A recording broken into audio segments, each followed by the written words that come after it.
উলামায়ে কেরামের দায়িত্ব কি?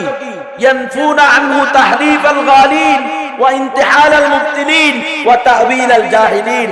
যত বাতিল পন্থীদের ইসলামের ভিতরে রদবদল করার বিষয় আসবে, বাতিল ব্যাখ্যা করার বিষয় আসবে, বাতিল তাফসীর করার বিষয় আসবে, যখনই কোনো বাতিল পন্থী কোরআনের ভিতরে, হাদিসের ভিতরে, ইসলামী শরীয়তের ভিতরে হাত দিবে, উলামায়ে কেরাম সেখানে নিজেদের জান মাল সব কিছু হাতে নিয়ে কাফনের কাপড় মাথায় বেঁধে ময়দানে নেমে আসবে। এটা উলামায়ে কেরামের দায়িত্ব। এজন্য তো উলামায়ে কেরাম জেলে আছে। কেন জেলে আছেন? শাইখুল হাদিস ইবনে শাইখুল হাদিস কোন দরকার আছে? আল্লামা মামুনুল হক সাহেবকে চেনেন আপনারা? আহা, উনি যখন বাইরে ছিলেন উনাকে কত ধরনের ট্রোল করা হয়েছে, ঠাট্টা করা হয়েছে উনাকে নিয়ে, যে উনি সাউন্ড গ্রেনেড, কি গ্রেনেড? সাউন্ড গ্রেনেড বলে উনাকে বিভিন্ন ধরনের ঠাট্টা মশকরা করা হয়েছে। আজকে তো উম্মতের সাউন্ড গ্রেনেড নাই, এজন্য ট্রান্সজেন্ডার বাদ পুনর্বহাল রাখা হচ্ছে। তোমরা তো খুব ঠাট্টা মশকারি করতে পারো, পারলা না তো একটা নিয়ামাল বদল মামুনুল হকের জায়গায় আরেকটা মামুনুল হক পয়দা করো না দেখি। খালি বিরোধিতার জন্য বিরোধী করা। সরকারি মাদ্রাসার ভাইদেরকে বলবো, উলামায়ে কেরামদেরকে বলবো, পরিচালকদেরকে বলবো, আলে হাদিসদেরকে বলবো, বিভিন্ন ঘরানার আপনি ওয়াহাবি না সুন্নি, এটা কাল কিয়ামতের মাঠে আল্লাহ আপনাকে জিজ্ঞেস করবে না। আল্লাহ আপনাকে জিজ্ঞেস করবে তুমি মুসলমান কিনা। মিল্লাতা আবিকুম ইব্রাহিম হুয়া সাম্মাকুমুল মুসলিমিন। তোমার নাম কি ওয়াহাবি না সুন্নি? তোমার নাম কি? মুসলিম। তুমি সরকারি না কওমি, এটা জিজ্ঞেস করবে।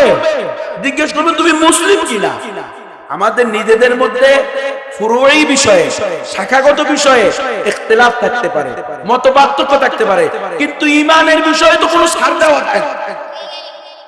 ঈমান আর কুফরের মধ্যে যখন টকরাও লাগবে, সেখানে কুফরের পক্ষে যাওয়া যাবে?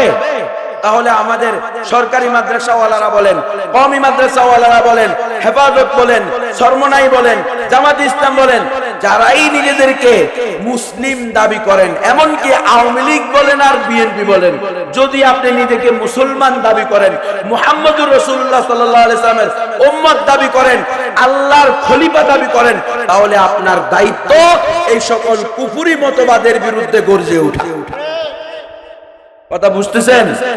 তাহলে সকল ঘরানার উলামায়ে কেরামের কাছে আমার আকুল আবেদন থাকবে, আসুন আমরা নিজেদের ছোটখাটো ইখতিলাফ এটাকে এখন পিছনে রাখি। উম্মত তো ঈমান হারা হয়ে যাচ্ছে, ইসলাম হারা হয়ে যাচ্ছে। উম্মতকে ইহুদি খ্রিস্টানদের পচা গান্দা নষ্ট আদর্শ ঢুকিয়ে দেওয়া হচ্ছে। আপনি সেখানে হাত কোথায় বাঁধবেন, কোথায় বাঁধবেন না, আমিন জোরে বলবেন না আস্তে বলবেন, তারাবির নামাজ 8 রাকাত পড়বেন না 20 রাকাত পড়বেন, এই নিয়ে ঝগড়ায় পড়ে থাকলেন, কিন্তু উম্মত ঈমান হারা হয়ে গেল। তাহলে কাল কিয়ামতের মাঠে আল্লাহর কাছে প্রশ্নের সম্মুখীন হতে হবে কি হবে না? অবশ্যই হতে হবে। এজন্য আমরা এটাকে বড় না বানাই। আপনাদের আমাদের দায়িত্ব উলামায়ে কেরাম আমাদেরকে যেভাবে সঠিক পথে দিক নির্দেশনা দেয় সেভাবে চলতে থাকা।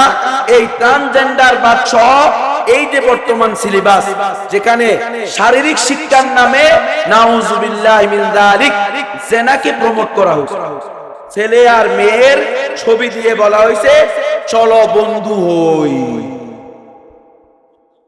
স্কুলে এখন কি শিখানো হয়? বন্ধু হইতে শিখানো হয়। শিক্ষক শিক্ষিকাদেরকে প্রশিক্ষণ দেয়া হয়েছে ক্যাট ক্যাট ক্যাট, হাঁসের আওয়াজ, মুরগির আওয়াজ, এগুলো শিখেছে। এগুলো বলে পড়ালেখা।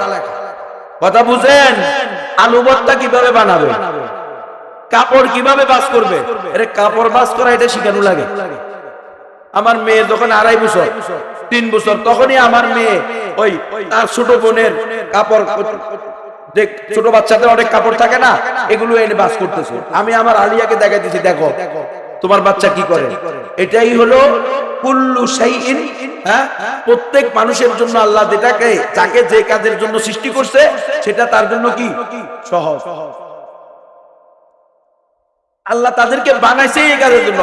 সে অত এটা শিখবে, তার মা থেকে শিখবে, তার বোন থেকে শিখবে, দাদি থেকে শিখবে, নানি থেকে শিখবে। এখন এগুলো নাকি স্কুলে শিখায়, তো পড়ালেখা কোথায়? শুধু এগুলো না, ওয়ালিয়াযু বিল্লাহ, প্রজনন শাস্ত্র শিক্ষা দেওয়া হচ্ছে। ছেলে কিভাবে হবে, মেয়ে কিভাবে হবে, স্বামী স্ত্রীর সঙ্গম মিলন কিভাবে হবে, হ্যাঁ, বয়সন্ধিকাল কাকে বলে, কখন মেয়ে বড় হয়, কখন ছেলে বড় হয়, এটা ক্লাস 5 থেকে নিয়ে 10 পর্যন্ত ছেলে আর মেয়েদেরকে, আইএবিএ পর্যন্ত ছেলে আর মেয়েদেরকে একসাথে বসাইয়া প্রজেক্টরের মাধ্যমে শেখানো হচ্ছে। কন্ডম কাকে বলে, এটা কিভাবে ব্যবহার করতে হয়, এগুলো শিখা। বুঝেন আপনারা হকপন্থী উলামায়ে কেরামের কথা কেন নিতে হবে? কেন এখনো মাদারেসে কওমিয়া, দ্বীনি মাদারেসগুলো কেন প্রয়োজন? কেন আপনার সন্তানকে কওমি মাদ্রাসায় পড়াইতে হবে? এটা বুঝতেছেন? কওমি মাদ্রাসা ছাড়া এখন যে সরকারি স্কুল আর সরকারি মাদ্রাসা, কোনোটার শিক্ষা নিরাপদ নাই। হ্যাঁ, আমরা জানি না যে কওমি মাদ্রাসা শিক্ষাও কতদিন নিরাপদে থাকবে, কতদিন এটা নিরাপদ থাকবে, কারণ এটার বিরুদ্ধেও ষড়যন্ত্র চলতেছে।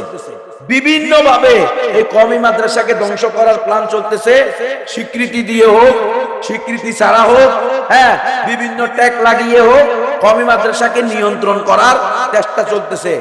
যতই চেষ্টা হোক, ইনশাআল্লাহ এই দেশের তাওহীদবাদী জনগণ, ঈমান বিধ্বংসী, ইসলাম বিধ্বংসী কোন সিলেবাস মেনে নিবে না। তার কারণেই তো তারা দেখছেন না, হ্যাঁ, যখন উলামায়ে কেরামের আলহামদুলিল্লাহ হুঙ্কারে তাওহীদবাদী মুসলমানরা তাদের সিলেবাসকে বয়কট করলো, তখন বলল জঙ্গি হামলা হয়েছে। আর এবার বলছে কি, যত্রতত্র কওমি মাদ্রাসা গড়ে ওঠার কারণে স্কুলে ছাত্রছাত্রী কমে গেছে। আরে গাদা, তুমি তো বুঝো নাই, যত্রতত্র মাদ্রাসার কারণে না, বরঞ্চ তোমাদের নাস্তিকবাদী সিলেবাসের কারণে। কারণ এই দেশের মানুষ তাওহীদবাদী, এই দেশের মানুষ ঈমানদার, এই দেশের মানুষ মুসলমান, এই দেশের মানুষ আল্লাহকে ভয় করে, রাসূলকে ভালোবাসে। তুমি রাসূল বিরোধী, আল্লাহ বিরোধী, ইসলাম বিরোধী সিলেবাস দিয়ে দিবা, আর মানুষ সেটাকে সাদরে গ্রহণ করবে? কখনো হতে পারে না। মানুষ এখন আর আগের দিনের আলাবোলা নাই, মানুষ বুঝে গেছে বয়কট কিভাবে করতে হয়। এজন্য এই দেশের তাওহীদবাদী মুসলমান, এই দেশের জনগণ, তারা বলে দিছে, যেহেতু তোমরা ট্রান্সজেন্ডার ঢুকাইছো, সমকামিতাকে প্রমোট করতেছো, বয়ফ্রেন্ড গার্লফ্রেন্ড, অবৈধ নারী পুরুষের মেলামেশাকে উদ্বুদ্ধ করতেছো, তো আমরা তোমাদের সিলেবাসকেই বয়কট করে দিব।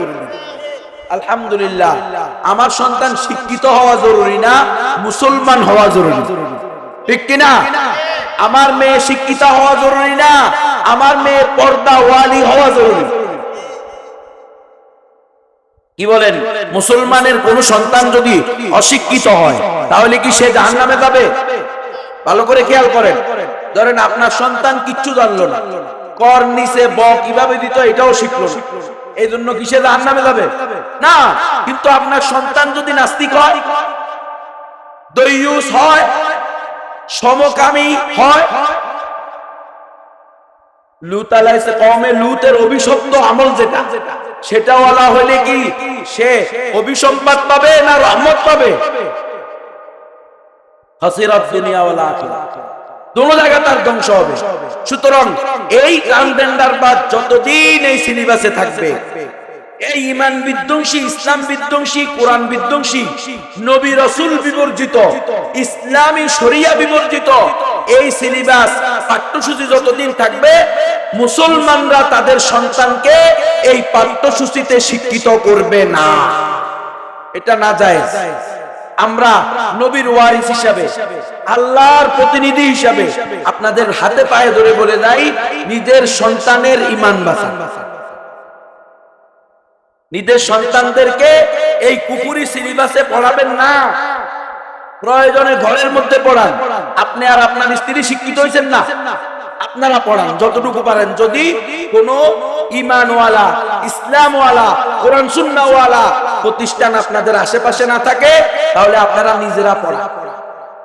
তবুও এই ঈমান বিধ্বংসী কুফরি শিরকি ইসলাম বিরোধী জগা খিচুড়ি মার্কা এই পাঠ্যসূচিতে এই সিলেবাসে পড়িয়ে সন্তানদেরকে আপনার বিরুদ্ধে আল্লাহর কাছে অভিযোগকারী হিসেবে গড়ে তুলবেন না। কাল কিয়ামতের মাঠে সন্তানটা আপনার আমার বিরুদ্ধে অভিযোগ করবে, রব্বানা ইন্না আতানা সাদাতানা ওয়া কুবারানা ফাদাল্লুনা সাবিল। আয় আল্লাহ, আমরা আমাদের বাবাকে, বড় ভাইকে, স্বামীকে অভিভাবক হিসেবে গ্রহণ করছি, কিন্তু তারা জেনে বুঝে আমাদেরকে আপনার রাস্তায় পরিচালিত না করে শয়তানের রাস্তায় পরিচালিত করছে। তারা এই যে যুব সমাজের উদ্যোগে আয়োজিত ওয়াজ মাহফিলে শুনছে এই সিলেবাস নাস্তিকবাদের সিলেবাস, এই সিলেবাস কোরআন সুন্নাহ বিবর্জিত, সিলেবাস কোরআন সুন্নাহর সাথে কোনো সম্পর্ক নাই, এই সিলেবাস মুসলমান বানাবে না, এই সিলেবাসে কেউ পড়লে সে অত নাস্তিক হবে।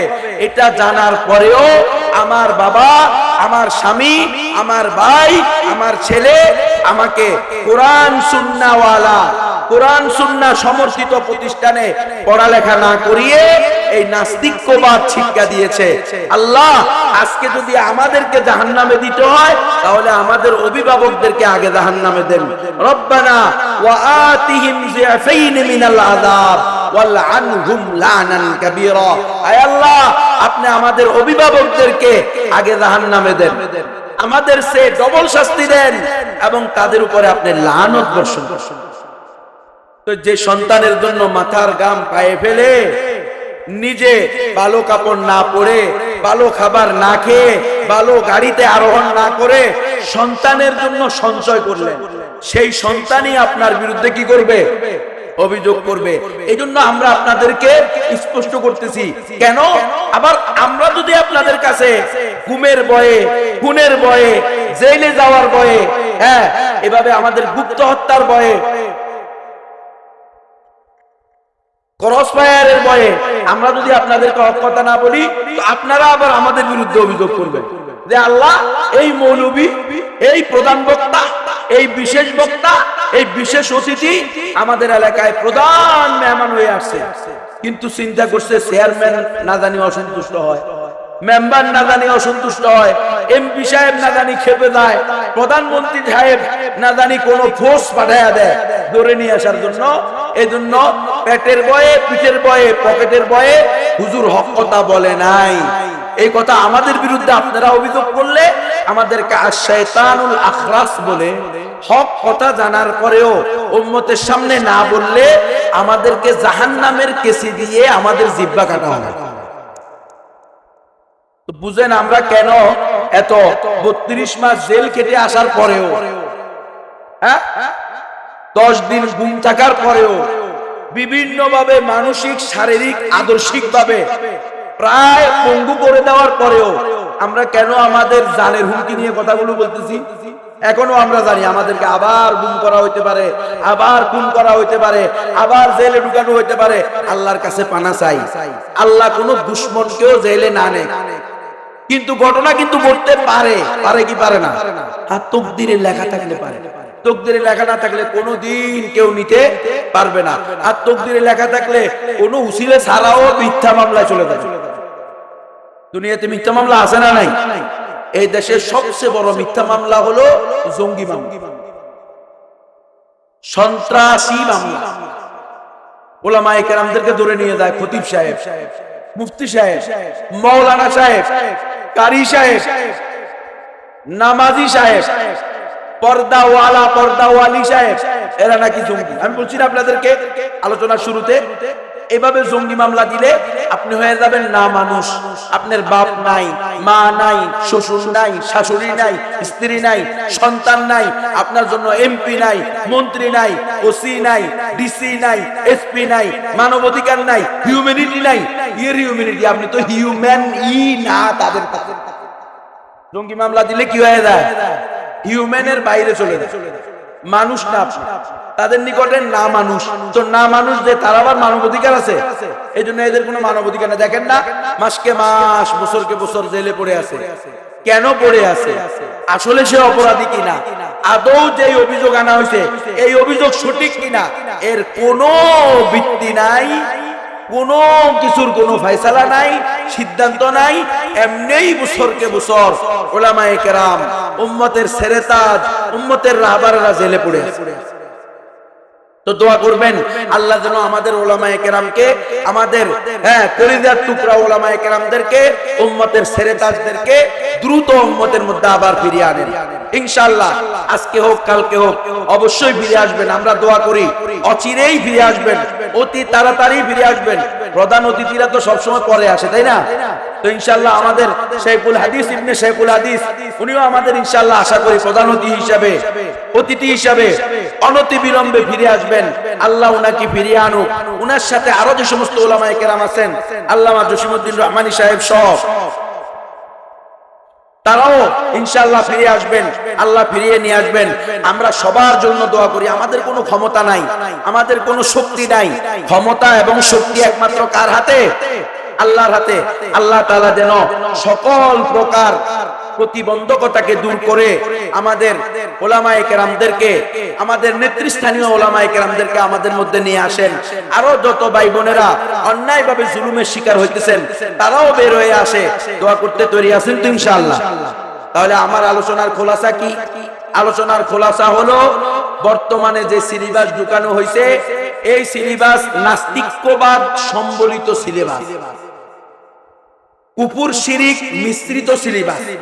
এই সিলেবাস মুসলিম সমাজে চলতে পারে, বিশেষ করে ট্রান্সজেন্ডার বা শরীফার গল্প নামে যেই অধ্যায়টা আনা হয়েছে, এটা যদি বাদ না দেওয়া হয়, উলামায়ে কেরামের সাথে বসে কোরআন সুন্নাহ অনুযায়ী, কোরআন সুন্নাহ সমর্থিত সিলেবাস যদি তৈরি করা না হয়, তাহলে এই সিলেবাসে আমাদের সন্তানদেরকে আমরা পড়াবো না।